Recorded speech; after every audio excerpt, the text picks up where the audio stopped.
watch. Hit it, boys!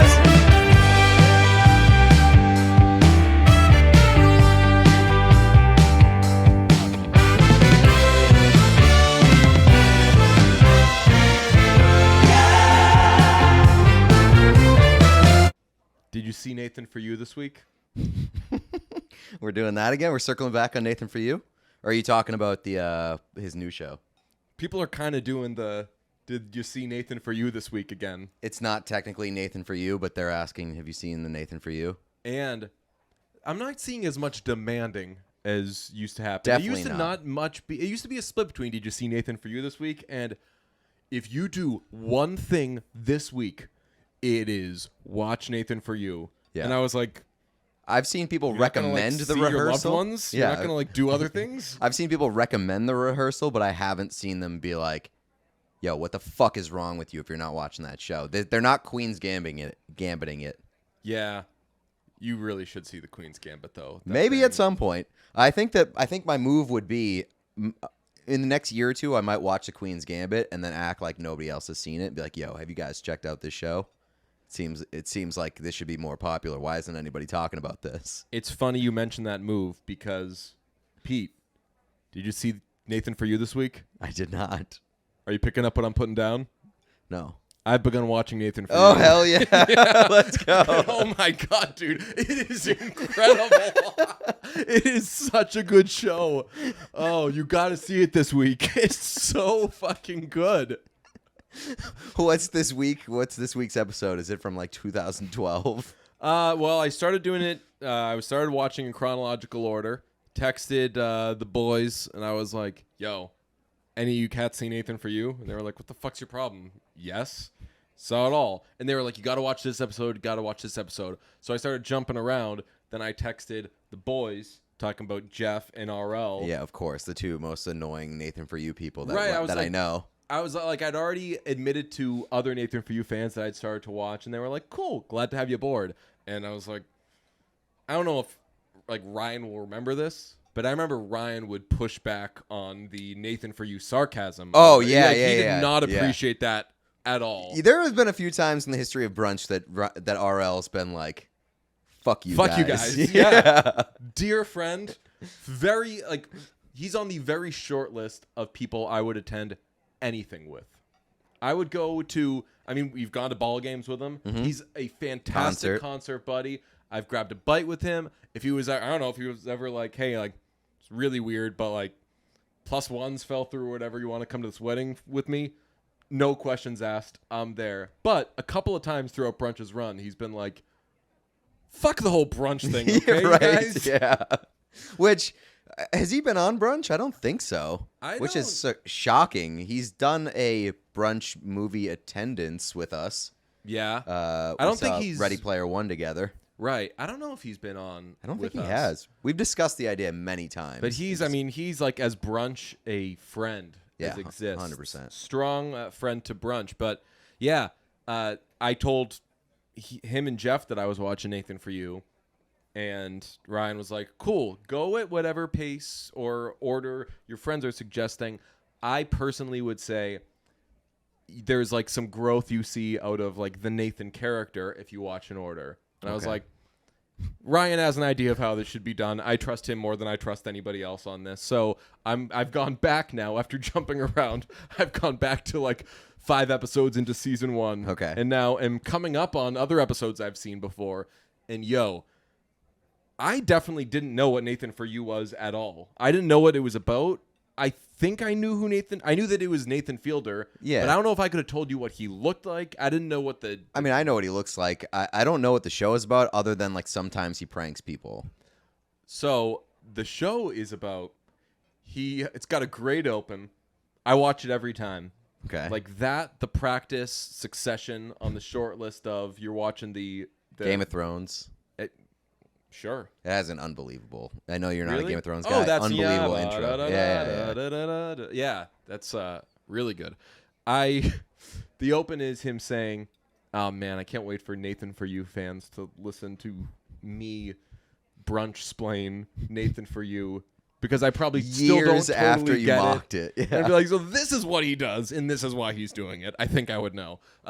he says he has a business degree from one of Canada's top schools, so he is going to help struggling businesses in like this crazy economy. And as he's saying it, it's doing like the shots of him like arms crossed, like wearing a LinkedIn suit. shots. Yeah, and like they're showing his grades, and he's like a B- student, like fine student, whatever. So it's bar rescue, but for small businesses. Yes, and with somebody who is giving terrible advice. That's And awesome. it is so fucking funny, dude. Like, let me he has a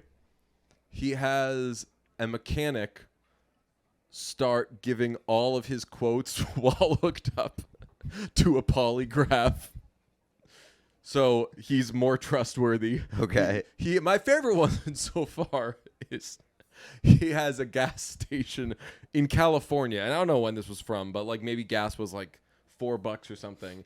He has gas station advertise $1.79 gas with rebate. But the rebate is impossible to get. You have to hand deliver the rebate form at the top of a mountain. And they offer a shuttle to anybody who wants to go to the mountain and climb up the mountain. And So the shuttle doesn't take you to the top of the mountain; it takes just you to drops you at the base. Yeah, and you have to go to the top of the mountain. And like a lot of people are like, I got nothing to do today. Sure. So there's basically like all of the plans backfire. It's super fucking funny. When they get to the top of the mountain, he has worked in a failsafe to the fine print, which says once you're at the top of the mountain, you have to answer an named number of riddles, but really it just means like an infinite number of riddles. So he just has them do riddles for like a day and a half. At the top They're of a mountain. Yeah, and people are like leaving and going home. And then eventually there's 3 people left, and he's like, yo, I gotta tell you, you were never getting this money. And then like every time any of the people spoke and participated in the riddles and answered it, it would say their name and like how much money they would be saving by doing this. Is And it like was $40? $13. So funny. I don't. That's amazing. Yeah, they'd have a Santa Claus do. He says he's like, you know how the best time to get a winter coat is in the summer because it's half off. Yeah. He's like, why don't we have you do Santa Claus pictures at the mall in the summer for half price? And the mall absolutely does not go for it. The Santa Claus also has like a light criminal record. So the mall says no. Okay. But he doesn't have the heart to tell the Santa Claus because he's getting so excited that like, hey, I finally get some work. So they rent all this shit and like set up a Santa's village in the mall. And the only thing he tells the Santa guy is like, hey, I'm so happy for you. This is going to be great. If at any point I say abort, just pick up something and walk out with me. Immediately, it like falls on its face. Nathan is like poking security guards with big ass candy canes. It is a funny ass show, dude. Really, really good. This is very exciting. I'm very excited about the prospect of you explaining a Nathan Fielder episode. Or Please Nathan for don't You watch Nathan for yes, You. I don't plan on it. I will do it. I'll give it to you. You can watch Be my Queen's surrogate. Gambit. I can rewatch Queen's Gambit through you. Okay. This is going to be really, really Love economical, this. man. Love this. The Better Call Saul content, meanwhile, is going gangbusters. It really is. You have yet to get like a, hey, maybe do it this way, or bad job. It's been all 5 stars across the board. We've gotten some like you've changed my life notes. We were getting like a lot of good stuff. I was fully expecting either people to like have like constructive criticism or just be like nobody's watching or giving feedback whatsoever, and we're just kind of podcasting into the void like we do sometimes. Like Dawson's Creek kind of stuff. People still do write us though saying, please bring that back. I liked it. And But I'm like, you were awfully quiet when we were making them. But the Better Call Saul stuff has been amazing because there's been a lot of feedback during the live shows, a lot of feedback on the Patreon during the episodes with like it kind of being like Reddit threads. Yeah. And this week we had the most polarizing episode of the season so far, because every episode of the season has been pretty much unanimously beloved. Yeah. And this one was not that, and the discussion made the discussion afterwards a little bit more fun. Yeah, shout out the patrons because they also are. I haven't seen any of our patrons be like, "Yo, this episode stinks," but we did get the sense that we were like going to be preemptively defending this episode, and it took no time. I mean, you were already seeing last night. You were like, people are already like talking shit about this episode, and then today, Seppenwall tweeted this morning was like, from the reactions that I've gotten, it seems like this is the Fly of Better Call Saul, which we said last night. I love being able to get off these post-game shows immediately after, because while we're not going to have the fully formed thoughts that we're going to have tomorrow or in a couple of days, and that's also why the Patreon's good, because we also have a space for people to throw their lingering thoughts out there. Someone put a good one out there today that I'll bring up either on this episode or on the next Patreon episode. But you get these thoughts off, and like the next day, everybody's kind of letting it sink in because we're forced to talk to another person about it. I actually feel kind of smart. Like I was seeing today, people were like, well, then I guess last week's episode was a finale in some ways. And I was like, yo, that was our like big takeaway. We were like, we just watched the finale of Saul. Well, I mean, now what's up? I think that kind of has to happen when you have like the water cooler talk 15 minutes after the show ends. Like we kind of just blitz it. Yeah. And I mean, it works. And it is fun to kind of see that like happen after you've already done it. Yeah. So it's cool. It's nice to see other people eventually become as smart as us. Yeah. Which is we're the fully developed brain, and we're watching our children kind of learn from us. We should get off one of those memes that's the guy with like the big brain. Yeah, like sitting on his own brain as like a beanbag chair. Yeah, yeah, just like you coming up with Better Call Saul analysis the day after watching Better Call Saul. That's like me during Better Call Saul, just sitting on your own brain. Oh man, we're getting good, by the way. Not good. I don't know. Who knows? We're doing a little more promotion of the old podcast. Our pal Spike, who is a monster video guy, cut up a video last week for us. So we're gonna be posting more things on.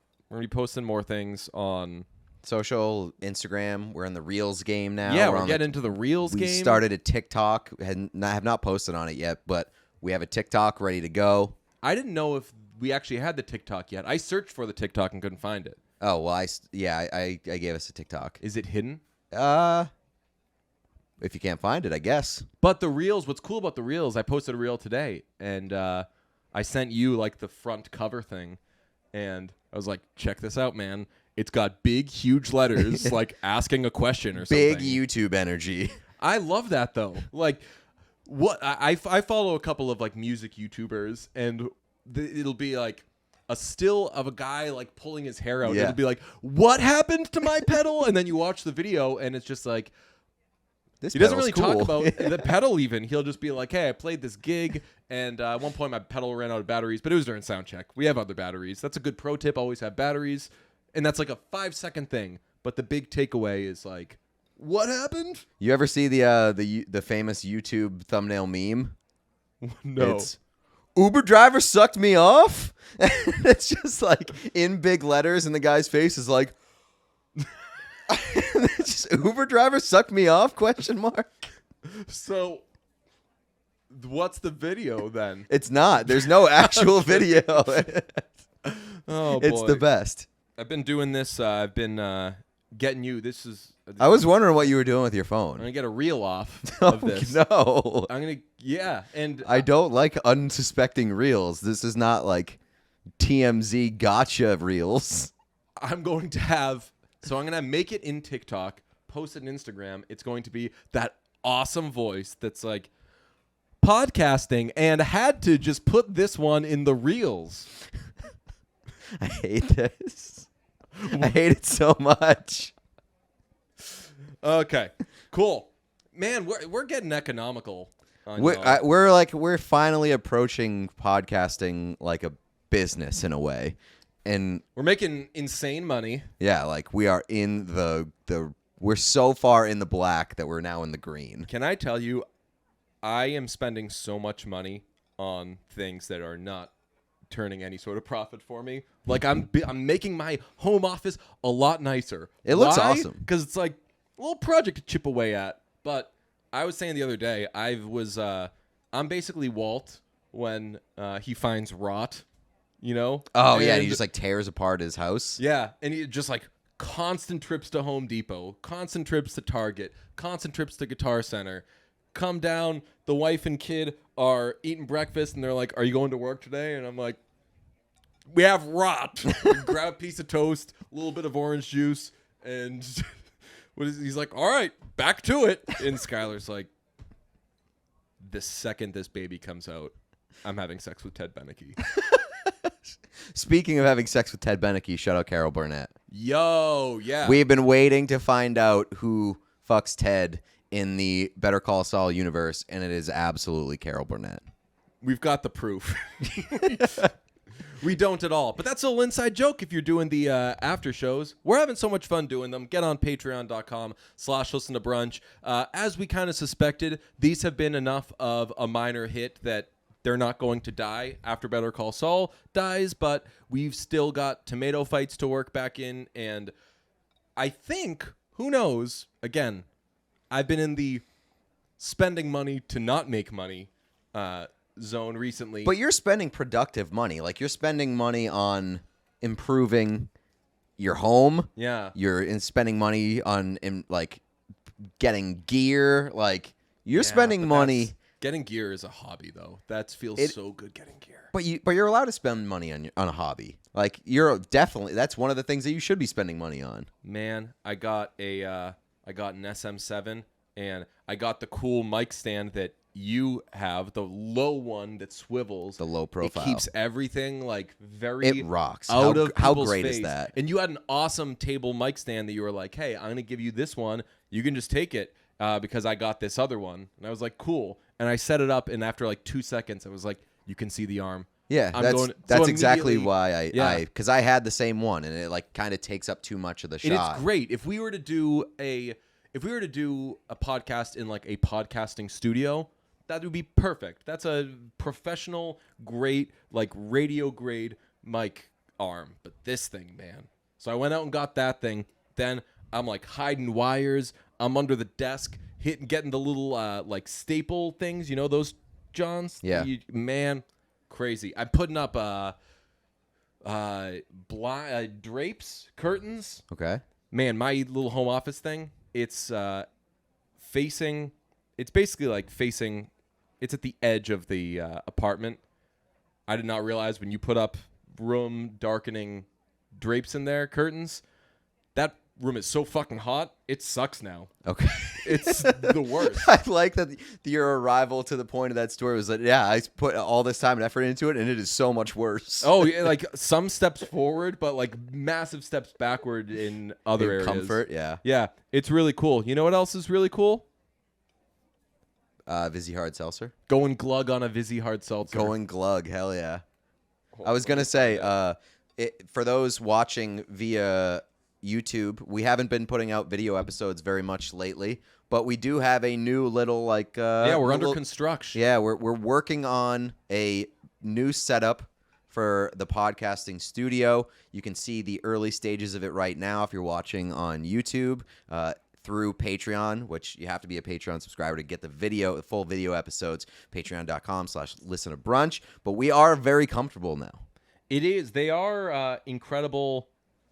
Got new You know comfy what's that we're sitting in. We're going to put this video out heavily pixelated and blurred like we did with the Better Call Saul thing. That's right, yeah. And no free content. If you're not on the Patreon, good fucking luck figuring out what we're sitting in. That's right.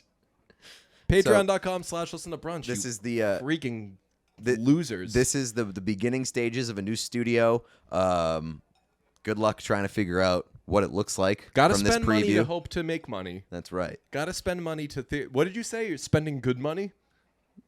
Productive money, I think. Oh no, productive. Right, because good money could be like, hey, I spent good money on that car. That's right. Like, It's okay, real you Karen fucking energy. loser. Yeah. I spent productive money on this. Like, if you buy a Tesla, you're spending productive money. Yeah. But if you buy like a shut up BMW, open to sponsorship. Like if you buy a BMW right now, then you're just kind of spending good money on it. I don't know if buying a Tesla is productive money with all the shit that's happened with Elon Musk recently. Or shit that hasn't happened, you mean?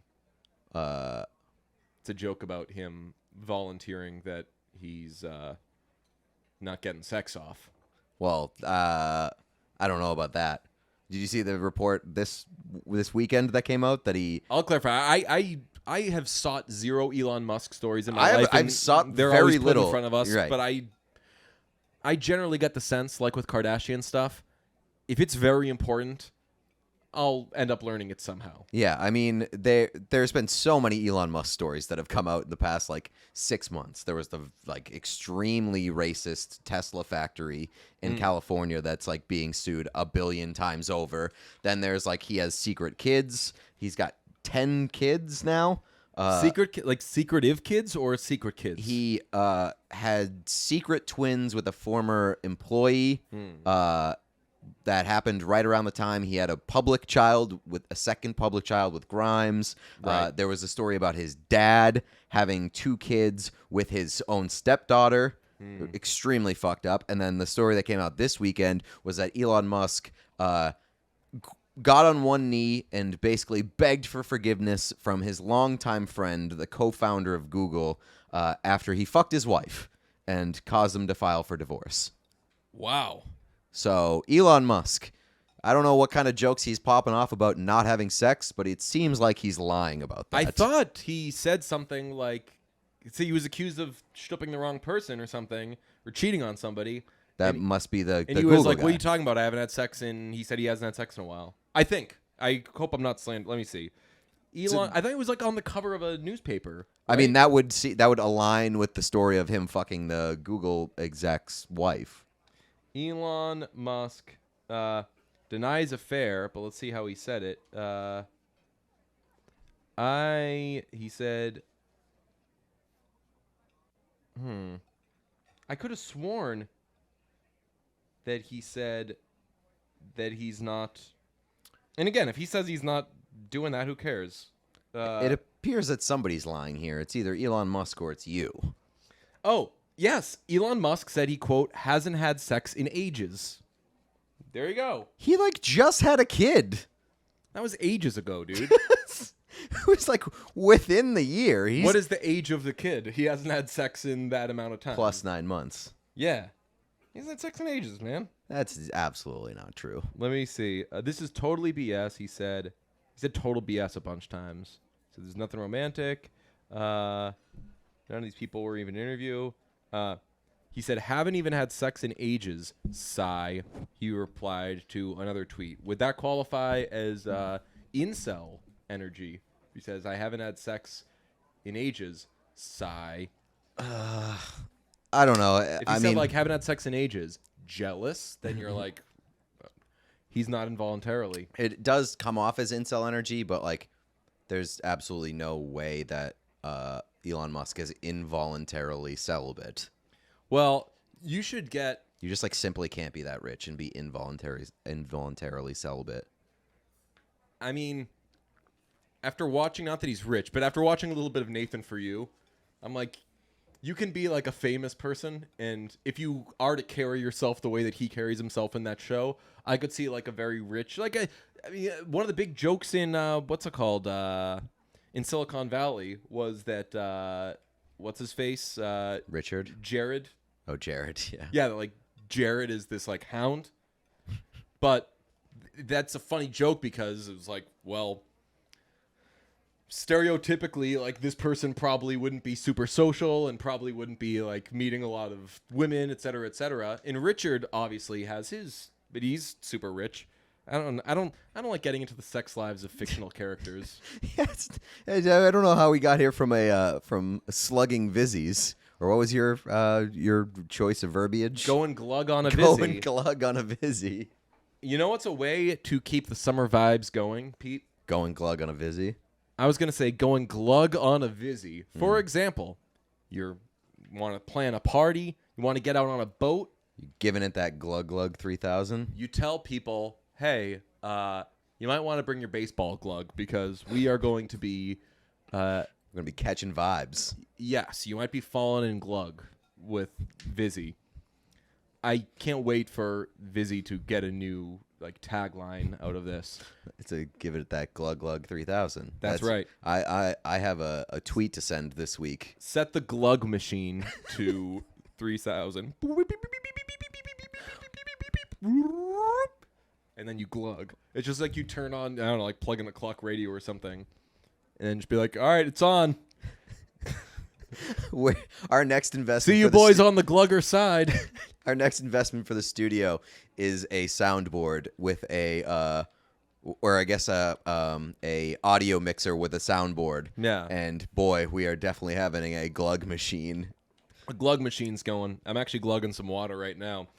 Famously, Vizzy hard seltzer contains water. It also contains superfruit acerola. All summer long, you can grab a can of Vizzy hard seltzer and visit VizzyHardSeltzer.com/wash to enter your info for a chance to win $20 prepaid card that can be used towards Vizzy when you pass on the vibes to your friends. That's right. Vizzy is passing that summer vibe back to you. And even if you don't win instantly, you can enter the sweeps for a chance to win $599 that can be used towards Vizzy for an entire year. Here's my impression of me with $599 to spend on Vizzy.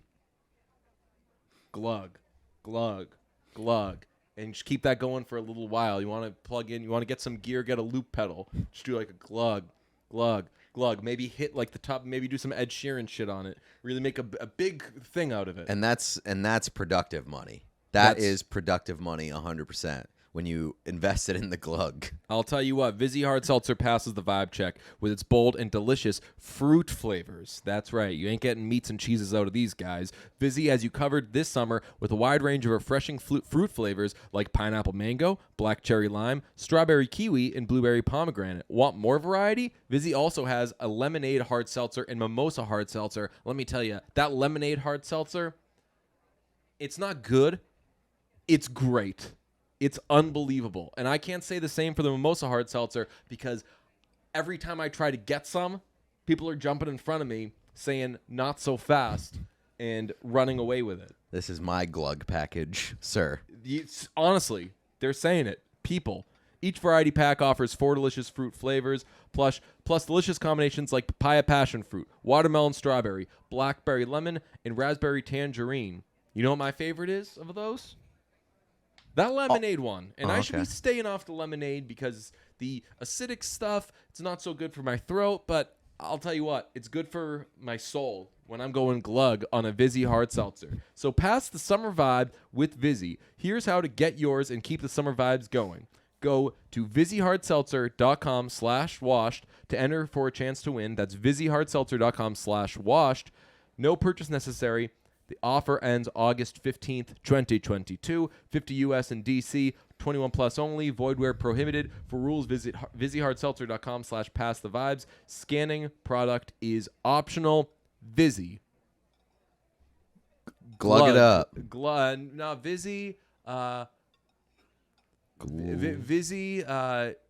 Give me a glug. Vizzy. Glugs and kisses. Glugs and vizzes.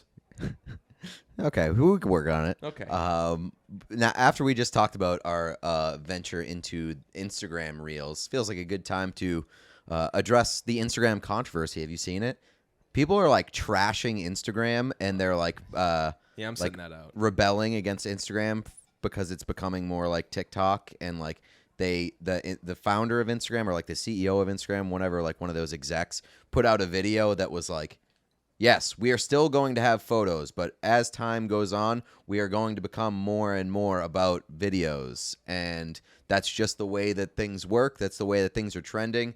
So, like, you can still have your pictures, but we are going to be placing an emphasis on full screen video. Yeah, makes sense to me. It makes sense, but, like, I don't like support it, but I'm like, that makes sense. That's what people are. And I know that people say like the algorithm is crazy with Reels. So is that like Instagram's choice that they're choosing to reward that, or is that's Instagram's this is like choice. hyper consumed, so they're seeing a ROI? Well, I think it's Instagram's choice because they're actively putting Reels in front of you that you don't subscribe to. Like you are getting a lot of Reels from people that you have no fucking clue how they got on your feed. If I see the same like sandwich being made, and that seems a lot better than the ones that I'm getting. Oh, I get a lot of stuff. I told you I still get like targeted stuff that was like borderline like fetishy because I said something to somebody. I said something to somebody about fashion in a movie we were watching. I said, I love this article. And I won't say it again because my phone's going to fucking catch fire. But I was like, you know what? And I was talking to a friend who was a woman. So I was like, you know about these types of clothes? I was like, you know, I love this look when blah, blah, and I think it's such a good look. Like now I would you're rock just getting that all a the time. shitload of strap-on reels. Yeah. No. And then like the next day I was like, huh, interesting. And then like after 3 days I was like, I see what's going on here. I don't understand how I'm getting the ones that I'm getting. It's just like it's stupid teens being like, bet you can't play a video without this sound. And it's like on mute. Like it doesn't make any sense to me. Like I'm getting the stupidest I have the absolute most Americanized form of TikTok on Instagram. It's just the most useless videos. But I did post my first ever photo dump, like self-acknowledged photo dump today. I noticed that Bob Weir was in it. I appreciated it. Bob Weir was in it? Mm-hmm. Oh yeah, he was. Yeah. I for some reason my mind went to Bob Ross. I was like, I don't think that I uploaded a Bob Ross picture. Not yet. But yeah, Bob Weir was in it. And somebody just commented on it and said, I appreciate you posting photos on Instagram. All right. So I can get behind this. Respect to the person who commented that's like very like that's the thing we're mad about today. So everything, and I've been seeing people sharing constant stuff of like, hey, I'm on here because I like my friends. I want to see pictures of my friends. And I've seen so many like memes and like it's been very Instagramized. Like I'm seeing like the thing they're complaining about they're using to show, hey, this is what we want. And it's, I don't know. I like it. I like being like, make Instagram again. I'd like for it to be more simple too, but if they're seeing some sort of, I don't know, I guess I just don't think it's Instagram's thing though has always been just copying what like another thing does well. They started by ripping off like Twitter and Facebook. Yeah. But then they like started posting. They copied stories from Snapchat, right. Then they copied Reels from TikTok, and then they copied like the disappearing photos from Snapchat. Mm-hmm. Like they're just like they're just constantly piggybacking off what else is popular. I guess my only point is I don't feel that I'm missing out on friend content. I think that still exists, but I wish it wasn't so like bastardized by Instagram. Yeah. Instagram like just shoving algorithmic shit down your throat. I got a question for you. What is the song that made you want to discuss your favorite songs of the past decade? What is the song that kicked off this part? Because we're going to do this. Favorite pop songs of the past decade. Yeah. Favorite pop songs. And pop means pop. It means pop-ish. It means like in pencil, a rule is it has to be a single, and we'll probably leave off songs that another one puts that maybe it's like, oh, I guess I just didn't think of it as one. It's not a super hard and fast thing. I think we're gonna do like we'll give our favorite one, and then we'll give 10 other ones. Yeah, for me, like pop is kind of like more brainless, I guess, and that's like. Not to poo-poo on pop, but like I don't go to pop for like substance really. I go to like for a party. That's what I view pop music as. Nice. But the song that really kicked it off for me was If You're Too Shy, Let Me Know by the 1975, because that song I constantly listen to and I'm like, this is one of my favorite pop songs of like the past decade. And I just use that as the like in recent memory, this is one of my favorite pop songs. So I keep saying that verbatim, And so that made me want to be like, well, is it actually one of my favorite pop songs of the past decade? We should go back the past 10 years and put together a list of our top 10 or whatever number favorite pop songs. And you had the idea of doing it as like festival posters where we don't necessarily have to name them, but we can kind of like, like who's put got them the in big tiers. Font, who's like who's at the top, and then you get a bunch of other stuff. And not to like, we're running long on a million things anyway, but I didn't want it to come off as like this is the declaration. number one. Yeah, you know, because those things make me feel bad enough when I see them from other people. And if it's something like, hey, what are our top 5 like Aerosmith songs or something, that I can get on board with, because it's just clearly not any sort of like, this is this. But when you do like, these are the top pop songs. But I think the way we're doing it is going to be safe and fun. And if we post anything from this, we'll do, because we're getting into social media now, we'll do the like, what are your favorites? Yeah. Comment below. And then you have to, and then you're like, how am I going to tell these people? Oh, there's the option to comment. And then you jump right in. Yeah, so, I would like to hear, legitimately, genuinely would like to hear what other people's favorite, not what they think the best are, your personal favorite pop songs. Yeah, and I think that if, let us know. From like, 2013 on. Yeah, so what are yours? I think a fun part of this would be to find out what yours are as well. So we can... Yeah, and like, because there are going to be... This is a fucking daunting task. It was really stressful. And there are going to be ones that people mention that I'm like, oh shit, maybe that should have been on my list. Maybe I left something off. But I have a list that I like and I feel pretty comfortable with. I can't wait to hear yours, Pete. We can't wait to hear which ones are your favorites. So you're doing internet speak right now. It's freaking me out. If you comment, once we'd said it for like the second time I was trying to gesture to you, I was like, let's keep doing that. But in all seriousness, let us know what your favorite pop songs are of the last 10 years. And when I went back to like, because you said decade, and I was like, decade, cool. And then it is a weird thing to say like decade when it's 2022. Time's a social construct, man. But when the line of demarcation being 2013, I was like, ooh, you motherfucker, because 2013 is like, for monster me, year. Seminal year in pop music, but also it's right at the tail end of like this 4-year span where fucking Dancing on My Own happened. Someone that I used to know happened. Love in a Hopeless Place. Yeah, I think Gangnam Style was around 2010 or whatever. Royals was 2013. Churches hit 2012. Like all of these great artists, Haim started to trickle out 2012. Like everything that was fucking cool was happening.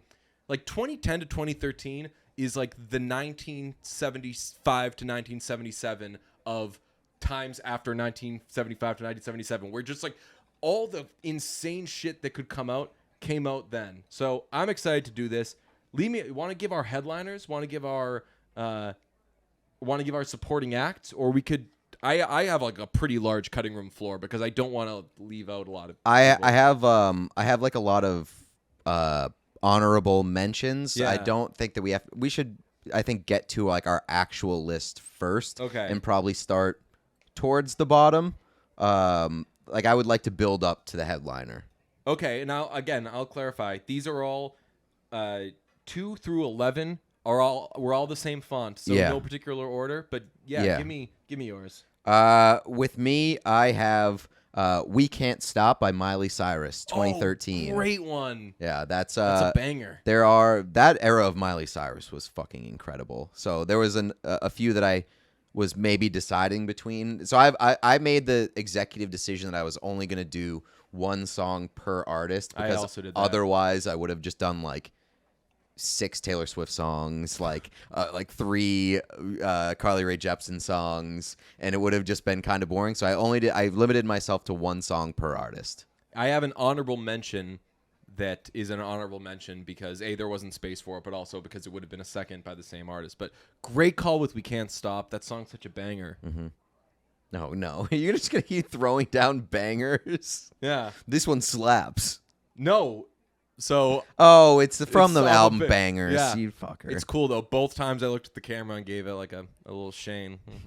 I thought you were just gonna keep fucking mocking my No, list by no, saying no, Bangers. no. What's your next one? My next one is Wrecking Ball. No, I'm just kidding. It is Runaway with Me by Carly Rae Jepsen. Oh, dude, Heater. Stop great, it. great choice, dude.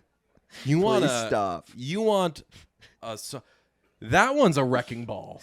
Shut up. What's your next one? Great song. Great song. I feel like this would be good for the algorithm. Let's react like that way to all of ours. Okay. All right. Old Town Road by Lil Nas X. Oh, important song. Who ordered the bop? Honestly, that one's great. Okay. The Wire by Haim. We have our first overlap because Oh. I'll tell you what, I call it an overslap because I think that song absolutely slaps, bro. That's right, my brother. The Mother We Share by Churches. We have our first disqualification. It's 2013. 2012. It's 2013. 2012. It's 2013. It's on an album that came out in 2013. It is, but It came out so in 2012. Are we? So that gives us a gray area because it was released as a single in 2012, but was a It still album existed release. in 2013. Yeah. All right. Fine. It still existed in 2013. All right. So I'm gonna replace it Okay. with Clearest Blue by Churches. Great one, man. That thing is the monster mash. That's so good. It blew you away. Blew me away. Here is one. Final Song by Moo. That is on my honorable mentions. Ooh, Yeah. okay. This is already more overlap than I expected to have. That one cranks it up. That's right. Ooh. I wonder if you'll have this one. Because I know that you love this song. Where Are You Now by Jack U. That song is so fire that it is on my top 10. Is it? Yes. Let's go. I figured that it would be involved with your list. Levitating by Dua Lipa. I don't care if she stole it. That song. Heater alert. Oh my God, totally. And a fun update that I'm going to reveal when I give mine. I had to cut Where Are You Now?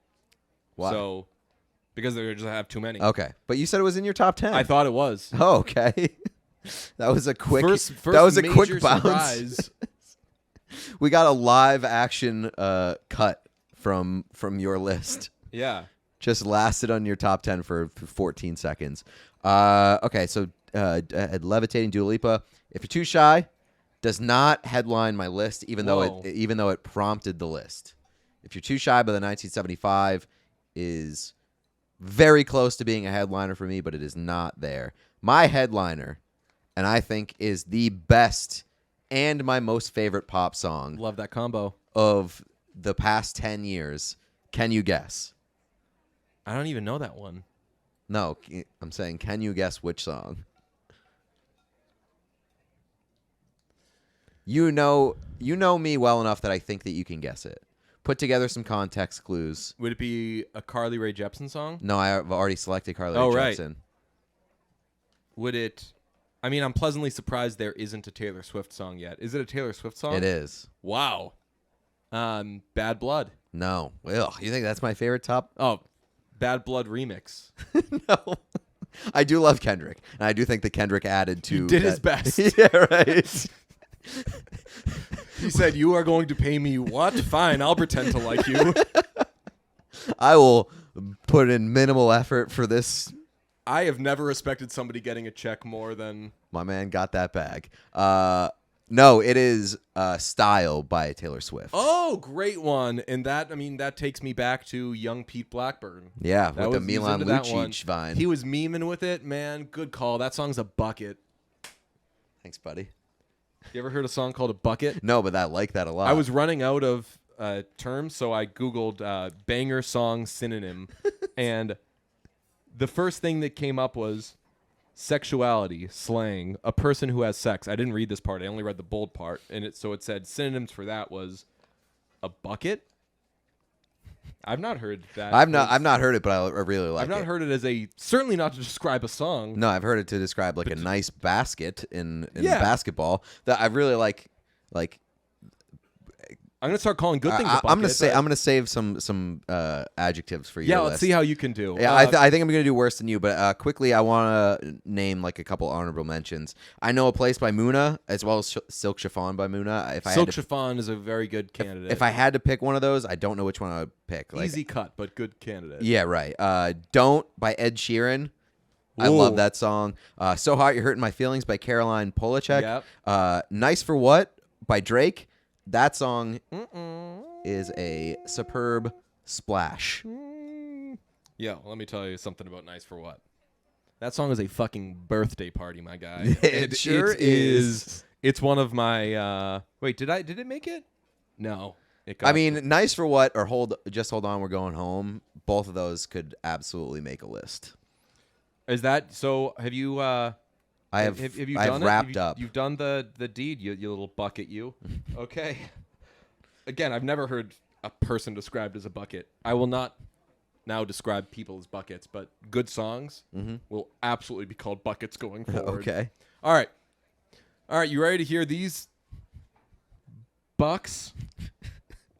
All right.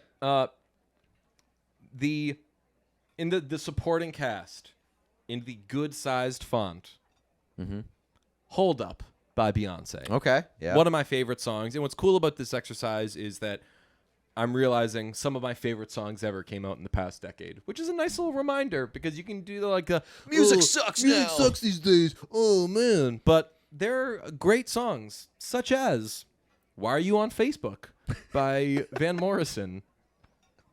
That one is a sizzler. I was thinking of if we were going to lead with like the best with like our headliners, I was going to make my headliner Shallow.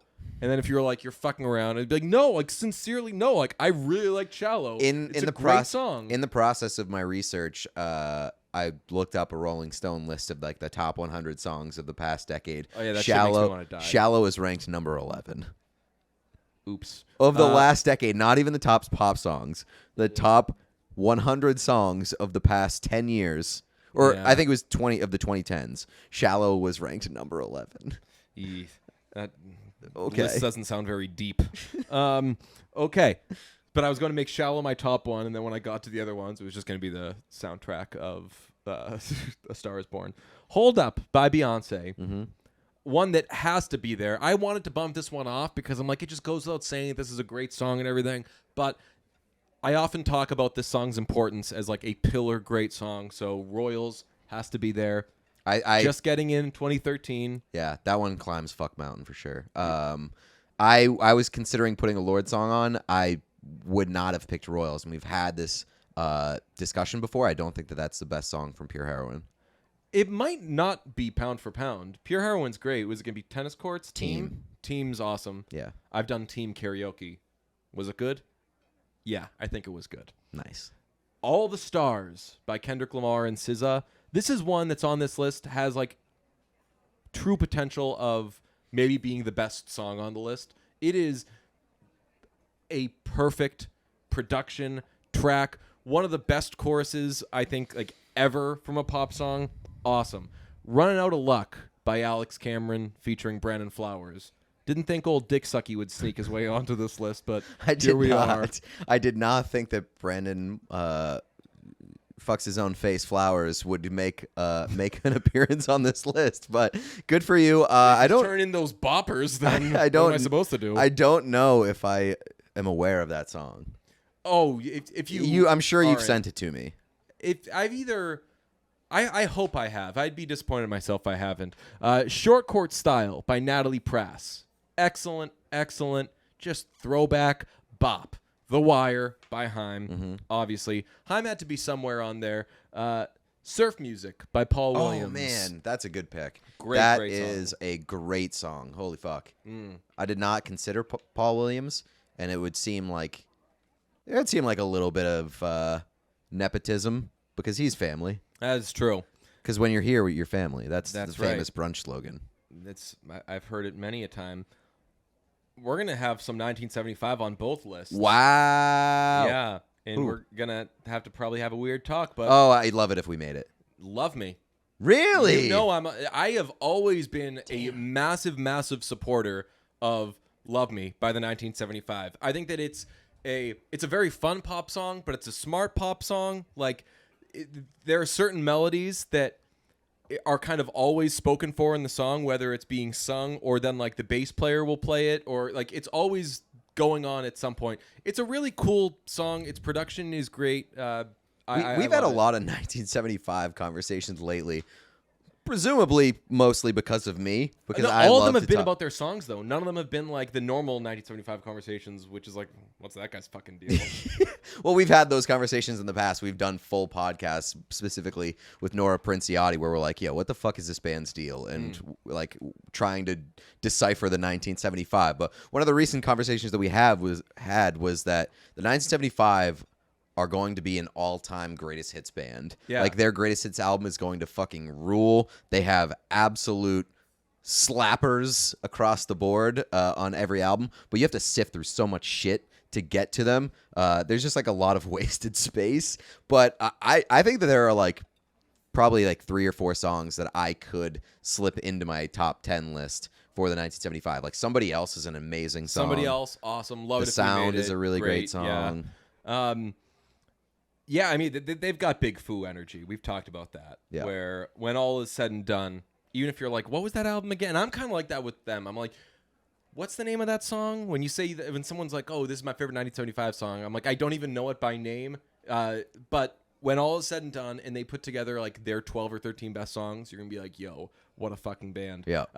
Dance Apocalyptic by Janelle Monáe. Just an absolute shitbox. That's also down there. Shitbox. Shitbox is a synonym per Wiktionary for banger. So, what's this the line from Dumb and Dumber? Like, check out the booze bags on that hose hound. Really? Yeah. I love calling something a shitbox in a flattering way. Yeah. It has only ever been used to describe an old bad car. Oh, total shitbox. And last but not least, to round out the supporting cast, Casino by Holiday Sidewinder. Oh, I thought you were gonna say Casino by Houndmouth. No. I was like, wouldn't consider it yeah, pop. Yeah, Houndmouth got some missed the cut, but because I just can't hear it as anything but rock. Yeah, same. And leading the way, I had to kind of get your permission on this. Headliner? Because we were discussing like what's pop, what's not pop, like what will we let the others say.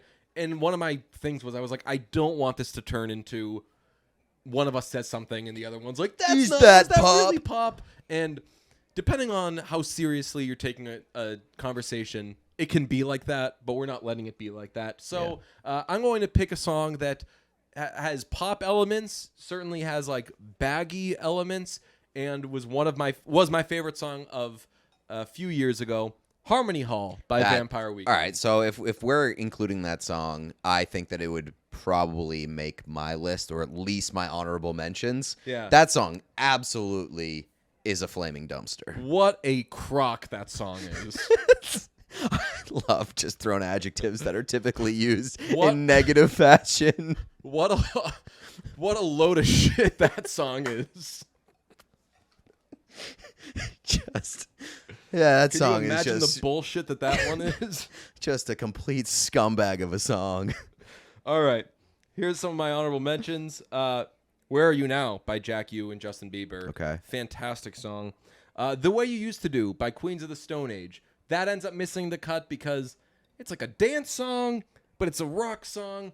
And if it's by Queens of the Stone Age, it really can't be. Can it really be? They would song? probably like kick you in the dick for putting one of their songs on a pop list. They'd kick a camera. What did Josh Homme? He kicked a camera at like a woman or something. I don't know. He did like right when people were starting to cancel people. He did that like in real time. Like when people were like, "Hey, we're finding out the horrible things." Everybody behave yourself. Like men with power have done. Yeah. And like the next day, he was like, check out this shit. "Where's a woman at?" And he like kicked a kid. I think she was a photographer. I think it was like a I don't know what it was, Big but Parker energy from the story so far. yeah, just He really cut out the middleman. Not Didn't good. kick an item at a woman. Just kicked a woman. All-time tweet from Kellen Yeah. After he left the band, which is, I am not the first person that's been kicked off a stage by the story so far. Shout out those guys. This one I'm bummed I couldn't put on there because we've never really talked about this song. No Tears Left to Cry by Ariana Grande. Really, really awesome song. I think I'm pretty sure Max Martin. Superb. Angel Please by Ra Ra Riot. Really anything off Beta Love, which I think was 2013. Redbone. Yeah, Childish Redbone Gambino. rocks. Wait, what year was that? It was like probably 2016 would be my guess. Maybe. I'm good with like old years. I'm not good with recent Yeah. years. Redbone came out. I'm not trying to cancel anything off your list, but I am curious. Shit. It was released in 2016. Oh, shit. Good for you. Dang. Hell yeah. He's very good. Look at this shitbox. Look at the shitbox on this guy.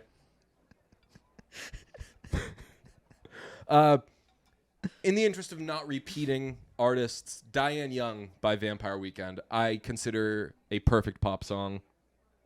Sedona can't put on there because it just feels too raw. It feels like I'm like kind of forcing it. Mm-hmm.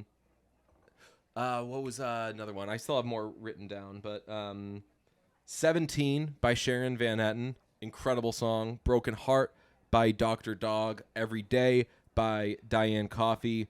So there's so many that could go on this list, but I like the way that we did it, where it's like, all right, you guys get to have the shine. Let's just give some flowers. Yeah. Let's just give these shit boxes. Give these assholes some flowers. Yeah, let's give these fuck nuts their bags of coal.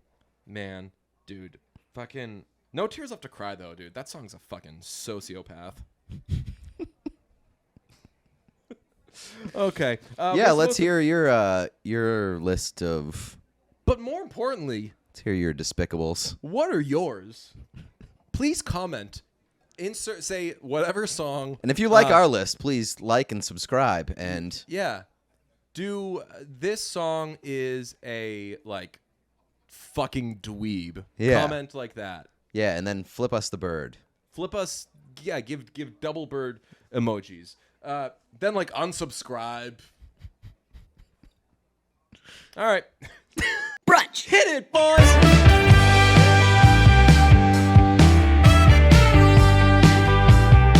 Hey everybody, DJ from Brunch. That was the end of the episode. This is now the experience that you get when you are a patron and are taking in our bonus content, because that was just too good a place to end the episode. We had to do a Nope review and maybe a couple other things, but we were like, it's a really funny way to end the episode. Yeah, so like pretend that was the end of the episode, and now be just that you like support really us. excited that you're getting bonus material. Be like, oh shit, this is an added. But also, because you're pretending you're a Patreon subscriber, feel like, oh, well, I've earned this. Yeah. I shouldn't be surprised or Yeah, like this is something This that you is invested in. par for the course. Yeah. Just having a normal experience as I get my bonus content. And if you're pretending to be a patron, you're not a patron, just Stolen valor. I would say don't get carried away with it. You don't want to end up living a lie. Like don't make it a thing that you do repeatedly. Don't make it part of your personality. Yeah. A lot of people are making listening to Patreon episodes released to the public their personality. You know what we got to do? We got to make a meme that says Little Miss subscribes to the Brunch Patreon. Or Yes. Little Miss Brunch is my entire personality. Yo, dude, oh my God, my favorite Nathan for you was there was somebody in Hollywood. They ran a souvenir store, and they weren't getting a lot of customers. So he said, all right, here's what we're going to do.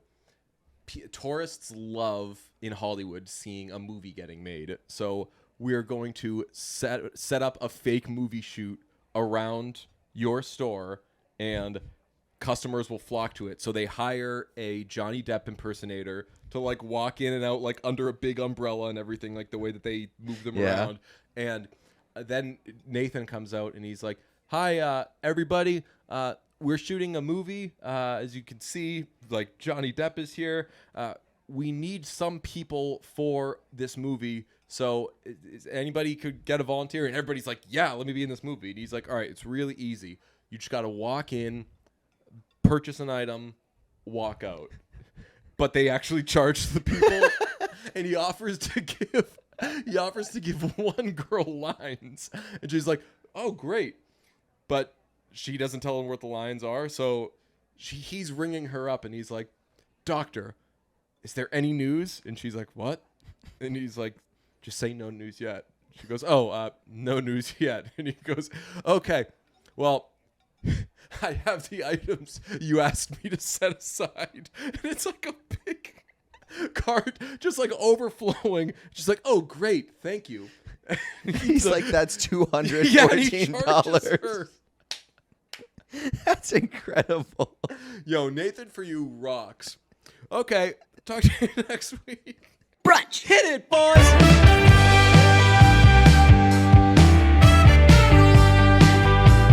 Hey, everybody. Pete from Brunch. You're now into the double dipping territory. You are getting 2 bonus episodes for the price of none because you didn't sign up for a single bonus episode. You are not a Patreon member. Why are you not a Patreon member? Go sign up for Patreon. You could get stuff like this all the time. And if this is how silly the free shit is, how silly is the Patreon shit? Exactly this silly, because this is, again, you are listening to the Patreon thing, although it can get a little confusing because... We could easily cut this out and release it to Patreon, and you would be missing this.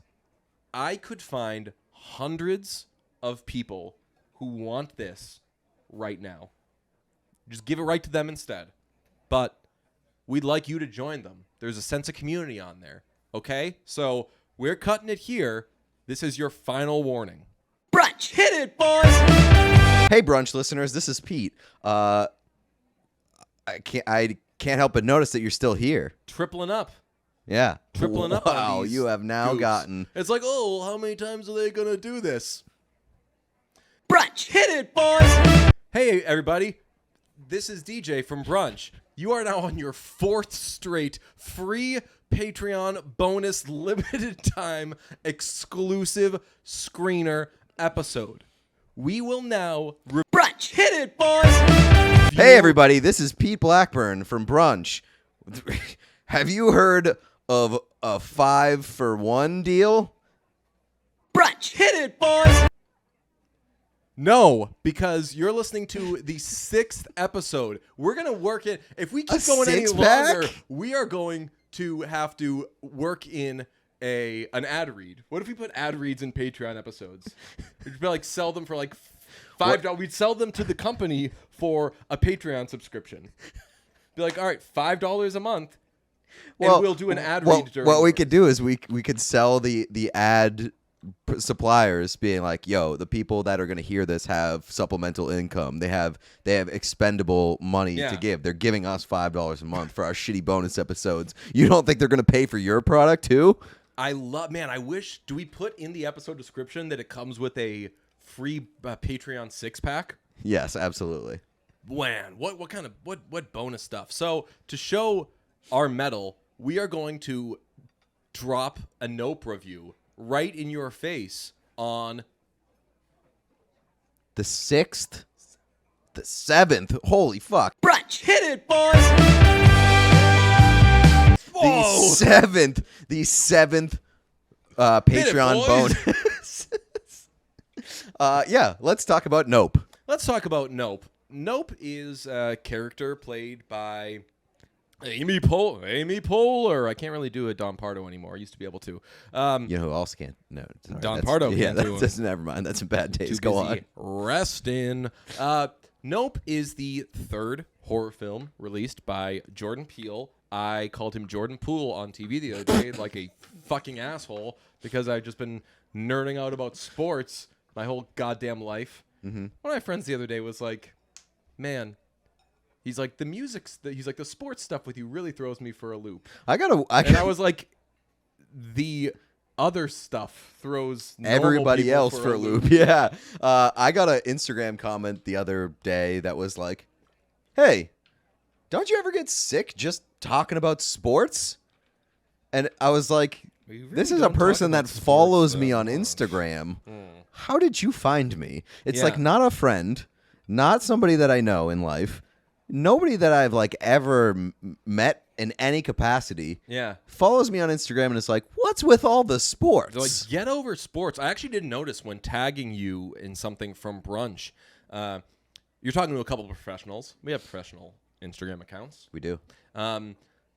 We are categorized differently. You went with a kind of boring categorization. Media personality? Oh, and I think we're both media personality, but I think you went with like sports and fitness or something like that. No, I'm a media personality, I think. No, but I think there's like a subcategory. Oh, okay. I don't know.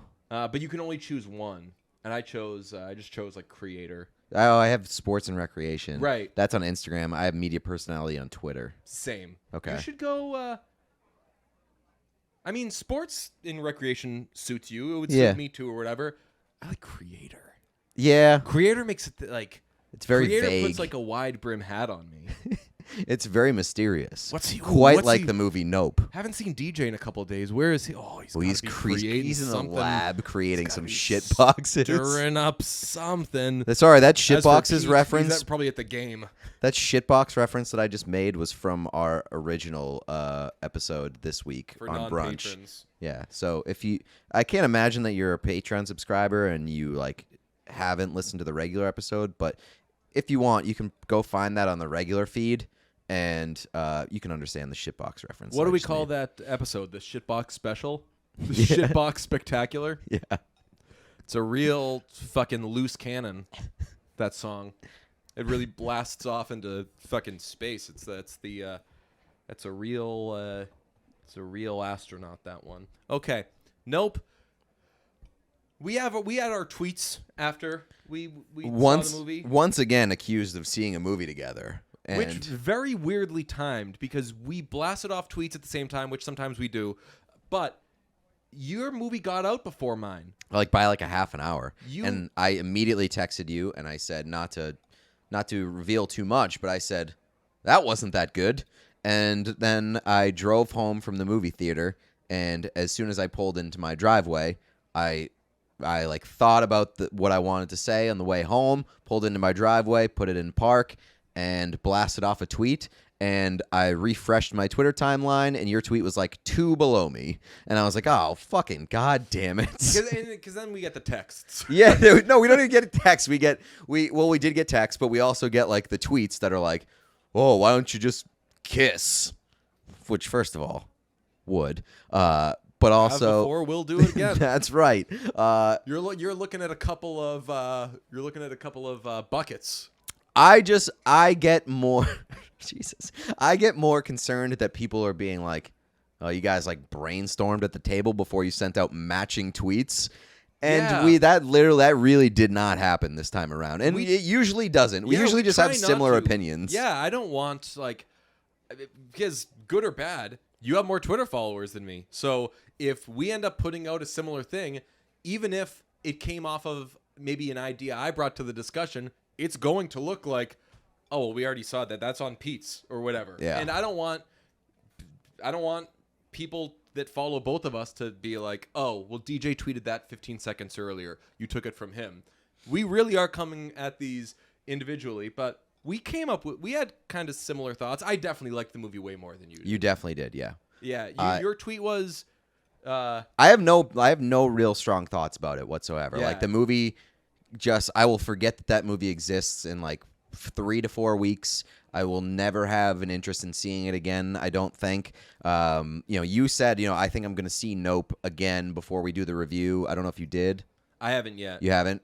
I just can't imagine myself wanting to see that again because, I mean, the most enjoyable part of the experience for me was like waiting for the payoff and waiting to see where the movie was going to go. And Jordan Poole movies are like that, as are a lot of like horror, mysterious movies. Yeah. And once you know the payoff, there's very little like incentive to watch it again. And I especially feel that way about this movie because the payoff was not worth it. Like it was a real letdown in the final act. Yeah, and my tweet was like, didn't blow me away, moved at a slow pace, but put a lot of pressure on the final act to really knock your socks off. And just personally, the final act didn't knock my socks off. Maybe it knocked yours off. But it's also a victim of expectations, which is always going to be the Jordan Peele problem, which is definitely an us problem, no pun intended, and not a him problem. But it's like, man, if you've put out, like, we didn't love the Casey Musgraves album, because she had just put out an incredible fucking album. Shocking, by the way, that I did not have anything from Golden Hour on my list. That was like 8 episodes ago, but yeah right. It was just like, I don't know, like I love all those songs, and I think that's one of my favorite albums of the past 10 years. Agree. But I don't know if any of those songs would make like a top 10 list. Agree.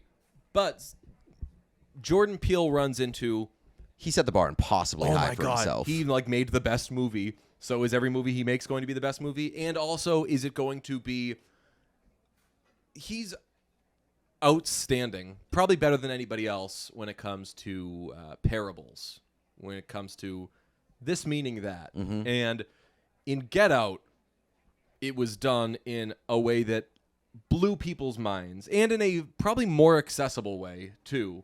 So maybe with Us and with Nope, the parables aren't as obvious, require more thought, so the average person is going to go into it and see and be like, all right, where's this big massive thing? And certainly not to like undersell any parables in there, but there isn't like the holy fuck Get Out type of thing. Yeah, it's not quite as thought-provoking as the first two installments of his career. And you know, I wasn't the biggest fan of Us, but Us definitely had me thinking quite a lot for like a couple weeks, and that's why I would put Us as a better movie. Like for me, the I think that the worst thing that I could say about a movie, and this makes it seem like I think Nope is a piece of shit. I don't think that Nope is a piece of shit. It's pretty underwhelming and like maybe a little bit mediocre. I don't think it's a piece of shit, but I will say it falls victim to, I think, the worst thing that I could say about a movie, which is that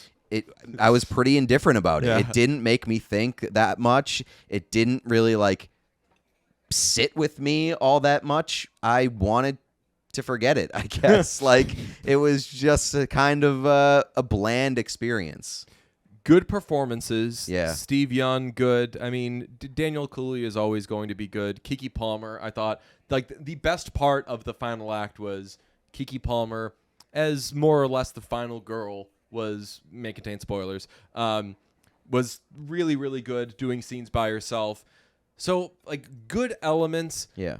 What I wish I knew, though, and one of the great things about seeing Get Out, and something that I intentionally did with both Us and Nope, was going in as blind as possible. Because after seeing Get Out, I thought, man, I would have hated to have had, like, a trailer memorized for that, to know what was coming with anything. Because we all went into Get Out saying, what the fuck is this movie? Wait, is it supposed to be funny? Is it going to be like, there was a part that was the big energy around Get Out. It's like, what the fuck? Like, this trailer is fascinating, but what the hell is this movie? And Nope had some of that with its trailer. I remember, I actually don't even know if I watched the whole trailer of Nope. I think I tried to avoid it. Like, I remember I did not watch the trailer for Us. I wanted to know as little as possible. I remember like the first couple like teasers of Nope, and I was like, what's going on? Looking up, what's Steve going on Yeun here? Gesturing. But then like in the full trailers, and even in the TV trailers, they reveal the alien aspect of it, and it's like that kind of. I wish that I didn't know anything. So the point I was going to make is this is a movie in which I wish I did know going in that this is an aliens movie. Jordan Peele made an aliens movie. And if I could have just really beaten that into my brain, it was made pretty clear. And was like, I think you missed that boat. Intentionally. Okay. Because I was saying I want to go in as blind as possible. I got you. If I had gone in knowing this is an aliens movie, this isn't like this isn't going to be it's grand in ways, but like think of it as an aliens movie, and then you'll take other things from it as bonus is probably the wrong term because they're not necessarily positives, but like the way that it deals with. I was talking to someone the other day, so this is a lightly stolen take that's been further marinating in my brain. Like the place that trauma has in the movie, and like who's going to profit off this? Someone's going to make money off of my trauma. So am I bad for making it me? That's what Steve Yeun's character does. And really sells it, really like buys into it, really believes it. That was the most interesting part of the movie for me, is the Gordy's home storyline. Like, I wanted to know as much about that as possible, and it does have a link to the Alien storyline, but there just wasn't enough. It wasn't enough of that for me. Like, I thought that was the most interesting and intriguing part of that whole movie. Tell you, what's the opposite of catching a stray? Catching a stray bouquet? Catching a shitbox? Yeah, you know who caught a shitbox in this one? Chris Kattan. Yeah, they were like, Chris Kattan put on the most epic performance. Oh my God, booze hound, epic. Yes. Which, by the way, he's not a booze. I was saying booze hound because we're using weird descriptors. Yeah, right. By the way, Chris Kattan absolutely would have played a great Gordy. Yeah, Chris Kattan did. What was that? He used to do a thing where he would he'd eat apples and spit them out. I forget what it was. He played. Man, patron members, let us know your favorite pop song of the past 10 years. And also, what was the character that Chris Kattan played that just jumped around? He was just like an animal, basically. He would just jump around, pick everything up, and he'd spit stuff at people. That was Gordy in Saturday Night Live. I mean, Steve Yeun being then Chris Kattan played Gordy, and the family's doing their thing. But, I can't believe. I mean, it's Kattan. I can't believe that they didn't do an in the movie SNL skit. Yeah, I could see why they wouldn't want. Yeah, to. I could see that too, but I was fully expecting it, and I was ready for it, and I was excited for it. It also would have been wait, so he said this skit was done after. Which, right? Yeah, and so the so it would have been really, really dark. Yes, but SNL used to do part of why I'm enjoying Nathan For You, it actually has a decent amount of shock humor, of holy shit, that is so fucking bad. That's kind of what SNL did. Okay, so I guess it would have timed right for Steve Yeun's probably 38, 40-ish or something like that. So this was probably in the 90s. He was a kid. It did appear that Gordy massacred. Oh, Gordy ate. Gordy put together a fucking murderer's row of victims. Yeah. So 10 stars. Let us know how you like to know in the video that we post of our favorite pop songs. Give us a Nope review. That's right. As well, please. My big takeaway is that Jordan Peele made a monster movie in which I really didn't care all that much about the characters or the monster, and you got to make me care about one of the two. And it oddly felt like low stakes, even though there was an alien. It's all right, so clearly just stay away from that area. Yeah, I mean, it was somehow. It's only happening over there. Yeah, it was essentially Signs. I know this is the easy comparison because it's aliens it's a movie, yeah. and in the desert. It was Signs, but with somehow an even lamer ending. I will say, a lot of really, really good shots. Yeah, a the lot of cinematography's things awesome. that looked incredible. But it's a Jordan Peele movie. Of course, that's going to happen. I cannot believe a horror movie had yet to be made where a white house had blood raining on it, because that was throwback, vintage, stupid. So I'm using stupid like it's a banger. It's real SB action. That house was SB Nation. It was such a shitbox. So 100 stars. Let us know in the comments what you think is going to happen next on Better Call Saul.